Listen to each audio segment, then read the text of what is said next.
الحمد لله نحمده ونستعينه ونستغفره ونعوذ بالله من شرور أنفسنا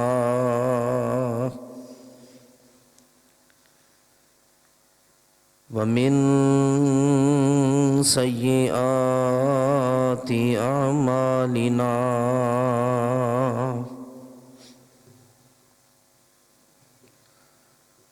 من يهده الله فلا مضل له ومن يضلله فلا هادي له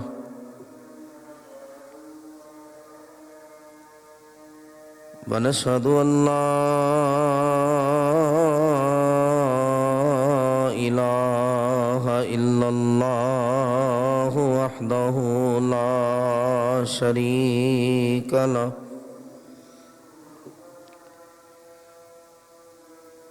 ونشهد أن محمدًا عبده ورسوله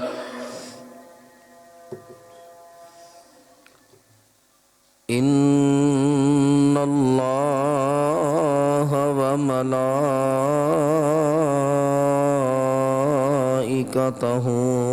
يصلون على النبي يا أيها الذين آمنوا صلوا عليه وسلموا تسليما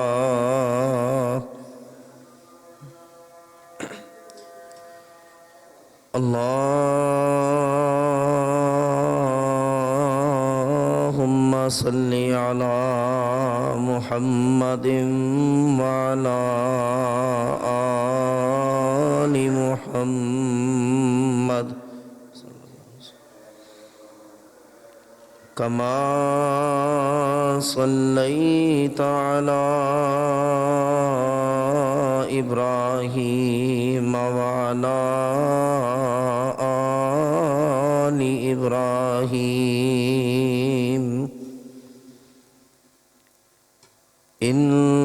إنك حميد مجيد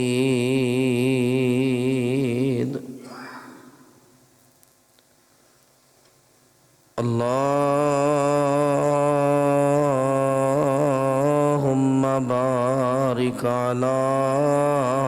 محمد وعلى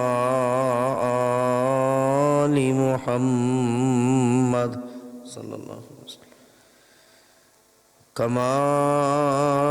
باركت على إبراهيم وعلى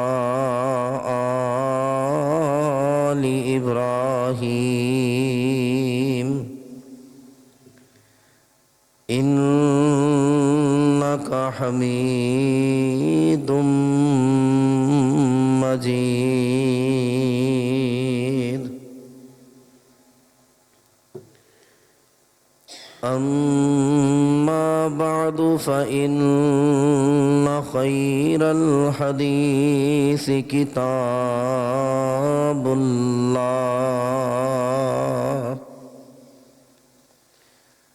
وخير الهدي هدي محمد صلى الله عليه وآله وسلم وشر الأمور محدثاتها وكل محدثة بدعة وكل بدعة ضلالة وكل ضلالة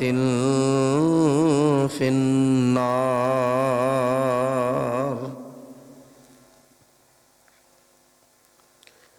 أعوذ بالله السميع العليم وبوجهه الكريم وسلطانه القديم من الشيطان الرجيم بسم الله الرحمن الرحيم إنا أرسلناك شاهدا ومبشرا ونذيرا لتؤمنوا بالله ورسوله وتعزروه وتوكروه وتسبحوه بكرة وأصيلا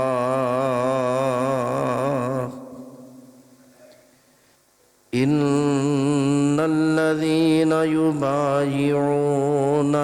إنما يبايعون الله يد الله فوق أيديهم فمن نكث فإنما ينكث على نفسه ومن أوفى بما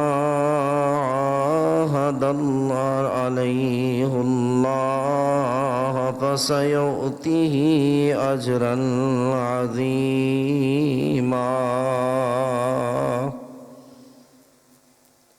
صدق اللہ العظیم۔ ہر قسم کی حمد و ثنا، تعریفات، تسبیحات، تحمیدات، تمجیدات اللہ وحدہ لا شریک کی ذات اقدس و اکمل کے لائق ہے، جو ساری کائنات کے لوگوں کا ایک اکیلا مشکل کشا اور حاجت روا ہے، ہم سب کی بگڑیاں بنانے والا، ہم سب کے الجھے بگڑے معاملات کو سنوارنے اور سلجھانے والا ہے، جو ہم سب کا داتا ہے، روزی رسا ہے، ہر چیز پر قادر ہے۔ حمد و ثنا کے بعد بے شمار لا تعداد ان گنت بے حد و حساب درود و سلام ہو احمد مصطفیٰ منبع خدا پیکر صبر و رضا، شفیع المذنبین، سید المرسلین، سید الانبیاء، سید الاتقیاء، امام الزاہدین، خاتم الانبیاء، سید المرسلین، والی بطحہ جناب حضرت محمد مصطفیٰ صلی اللہ علیہ وآلہ وسلم کی ذات گرامی پر۔ میرے عزیز بھائیوں،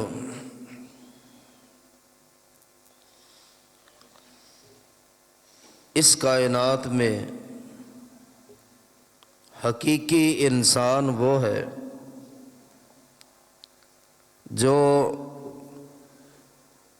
اللہ پر ایمان لاتا ہے، اسے ایک مانتا ہے، اسی کے سامنے جھولی پھیلاتا ہے، اسی سے دعائیں کرتا ہے، ہر مشکل، ہر تکلیف، ہر پریشانی، ہر دکھ میں، ہر رنج میں، ہر غم میں اکیلے اللہ کے سامنے سجدہ ریز ہوتا ہے کہ میرا مالک، میرا خالق، میرا داتا، میرا مشکل کشا، میرا حاجت روا ایک اللہ ہے اور وہ میری فریاد سنتا ہے۔ اور پھر سید الانبیاء،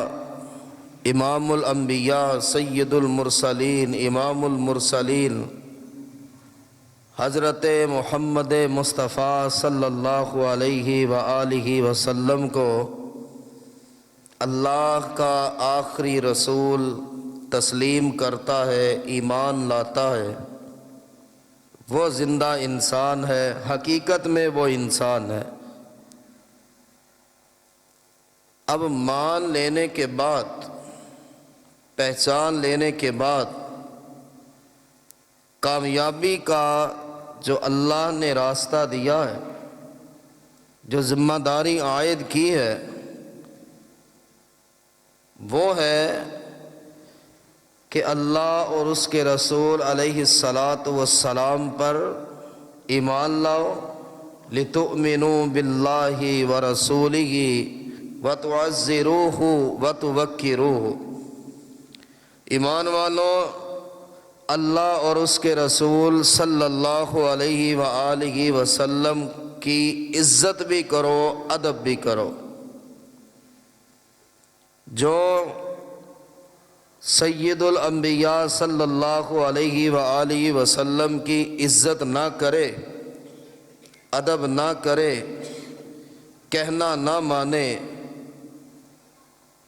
اس کا انجام دردناک انجام ہے۔ دنیا داری میں بھی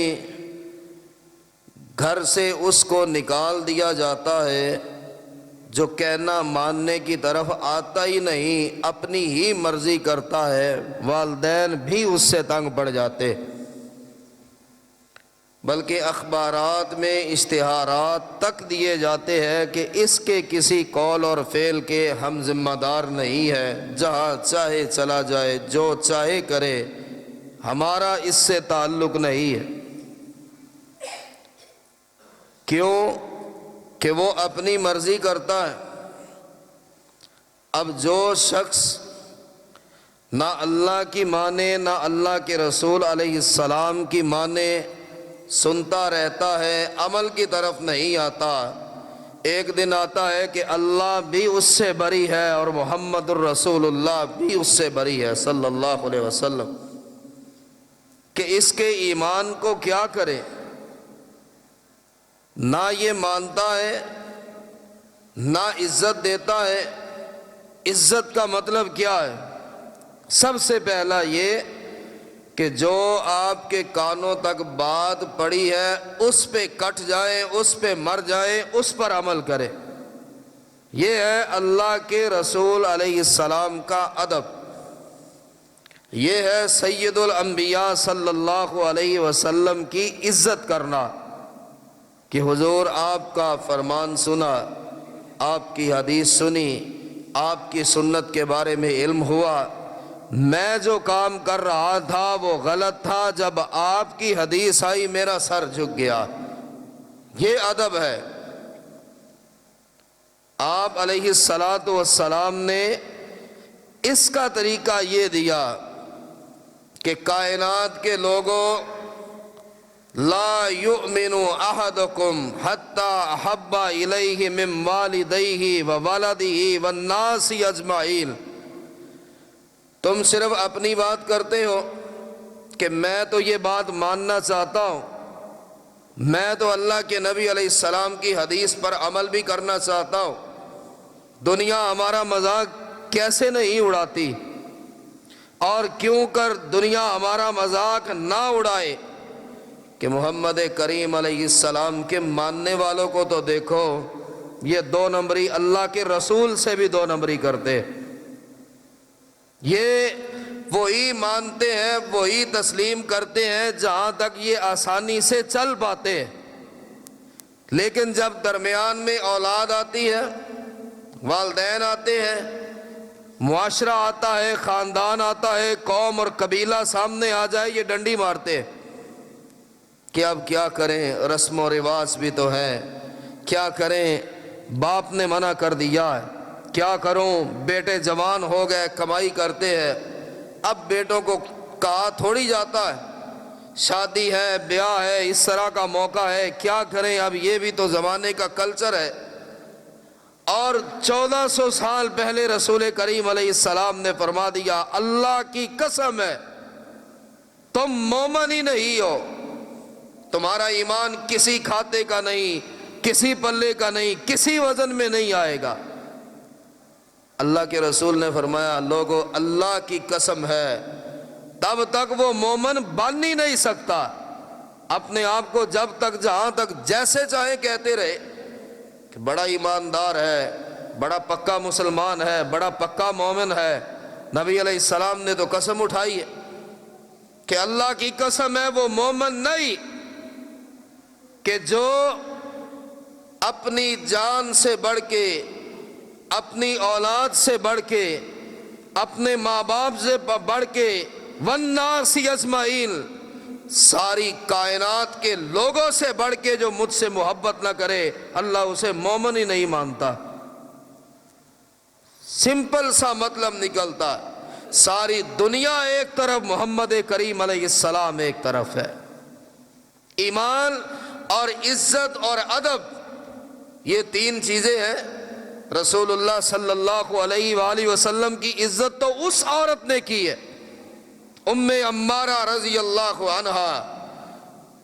جو زخمیوں کو پانی پلا رہی ہے جنگ احد میں، اور دائیں طرف سے بھی تیر گزر رہے ہیں، بائیں طرف سے بھی تیر گزر رہے ہیں، کوئی پتہ نہیں کس لمحے تیر گردن میں پیوست ہوتا ہے، سینے پر لگتا ہے، یا تلوار چلتی ہے اور سر دھڑ سے الگ ہو کر گر جائے، کوئی پرواہ نہیں۔ پانی پلا رہی، زخمیوں کو پٹیاں کر رہی ہے اور کہہ رہی لوگوں محمد کریم علیہ السلام کے جسم پہ کوئی خراش نہ آئے، چاہے تم سارے کٹ جاؤ، چاہے تم سارے شہادت پا جاؤ۔ اور نبی علیہ السلام نے فرمایا ام عمارہ تیری بہادری کی بات کیا کروں، میں احد میں جس طرف نظر اٹھاتا تھا مجھے ام عمارہ بھاگتی اور دوڑتی نظر آتی تھی۔ محبت یہ ہے کہ اپنے بیٹے کو کٹوا دیا اور جنگ یمامہ میں ہاتھ کٹا ہوا ہے، دشمن نے تلوار ماری، عورت ذات ہے، ہاتھ کٹ گیا ہے، بیٹا کٹ گیا ہے، اور ڈھونڈتی پھر رہی ہے کہ مسیلمہ کذاب کہاں ہے، میں نے اللہ سے وعدہ کیا ہے کہ میں اپنے ہاتھوں سے اس کی گردن اڑاؤں گی۔ یہ میرے نبی کی نبوت پہ ڈاکہ مارتا ہے، یہ نبی علیہ السلام کی نبوت کو پر ضرب لگانے آیا، یہ اپنے آپ کو نبی کہتا ہے۔ ہائے میں اپنے نبی کی عزت پہ حرمت پہ کٹ جاؤں، مر جاؤں اور میری اولاد وہ شہادت پا جائے، کوئی غم نہیں، بلکہ مجھے اس بات کی خوشی ہوگی۔ یہ ایمان چاہیے اللہ کو، یہ ایمان کہ ہم آج تک مرنے کی بات کریں، کٹنے کی بات کریں، سیدنا ابو دجانہ رضی اللہ عنہ، اللہ کو یہ ایمان چاہیے، اس طرح عزت چاہیے جو رسول کو صحابہ دیا کرتے۔ سیدنا ابو دجانہ رضی اللہ عنہ میدان احد میں اللہ کے نبی علیہ السلام کے اوپر جھکے ہوئے، اور کس لیے کہ دشمنوں کا وار تیز ہوا ہے، حلہ بول دیا گیا ہے، صحابہ ادھر ادھر ہے اور دشمنوں کا لشکر بڑھتا چلا جا رہا ہے، تیروں کی بوچھاڑ ہو رہی ہے۔ اللہ کو یہ ایمان چاہیے کہ ابو دجانہ اللہ کے نبی علیہ السلام کی طرف جھکے ہوئے ہیں، اور کل فنزو الفاظ کیا ہے کہ ابو دجانہ کی پوری کمر اس طرح تھی جیسے یہ سے ہوتی ہے، کانٹوں والی سے آپ نے دیکھی تو ہوگی کہ اس کے پورے بدن پہ کانٹے ہی کانٹے ہیں، اس طرح ابو دجانہ کی پوری پشت پر تیر ہی تیر نظر آ رہے ہیں، پشت کہاں ہے پتہ ہی نہیں چل رہا، کمر کہاں ہے پتہ ہی نہیں چل رہا، اور ایک لمحے کے لیے ہلے نہیں، ٹس سے مس نہیں ہوئے، اپنی جگہ نہیں چھوڑی، کہاں جتنے تیر برستے ہیں برستے رہے۔ ابو دجانہ کی کمر حاضر ہے، اللہ کے رسول کوئی تیر بڑھے گا تو میرے جسم کو پار کر کے ہی آپ کی طرف آئے، اور اس طرح کمر تھی جیسے سے ہوتی ہے، جس کے بدن پہ کانٹے ہی کانٹے، ابو دجانہ کے بدن پر تیر ہی تیر پیوست ہوئے ہوئے۔ کہا کوئی مسئلہ نہیں، کوئی بات نہیں، اللہ کے رسول تک کوئی چیز نہ پہنچے، یہ ایمان چاہیے۔ یہ نبی علیہ السلام کا ادب حقیقی معنوں میں کیا اور نبی کی عزت کر کے دکھائی۔